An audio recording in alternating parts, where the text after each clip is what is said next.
আসসালামু আলাইকুম প্রিয় শিক্ষার্থী বন্ধুরা।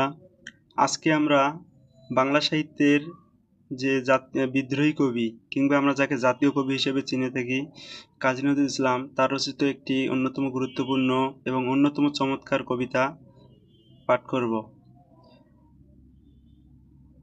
নারী কবিতাটিতে মূলত কাজী নজরুল ইসলাম আমাদের মাঝে এটাই মেসেজ বা বার্তা দিয়েছেন যে আসলে সমাজের বা আহ, পৃথিবীর সৃষ্টি সাম্যের কথাটা, যেমন আমরা মানুষ কবিতাটা দেখলেও ওখানেও দেখতে পারি সাম্যের গান গাই।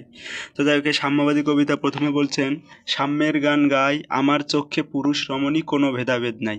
আসলে কাজী নজরুল ইসলাম বলতেছে তিনি সবসময় সমতার গান গান, যেখানে পুরুষ রমণী যাদের মাঝে কোনো তিনি ভেদাভেদ রাখেন না, অর্থাৎ উভয়কে সমান মর্যাদা দেন। বিশ্বে যা কিছু মহান সৃষ্টি চিরকল্যাণকর, অর্ধেক তার করিয়াছে নারী অর্ধেক তার নর। দেখো যে বিশ্বে যা কিছু মহান সৃষ্টি চিরকল্যাণ, অর্থাৎ বিশ্বের মধ্যে যত কিছুই মহান সৃষ্টি চিরকল্যাণকর আছে, যেগুলো আমাদের জন্য জীবনের জন্য আর কি যুগোপযোগী, এগুলোর অর্ধেক তার করিয়েছে নারী অর্ধেক তার নর। এগুলোর মধ্যে পুরুষেরও যেমন অবদান আছে সেইভাবে নারীরও অবদান রয়েছে।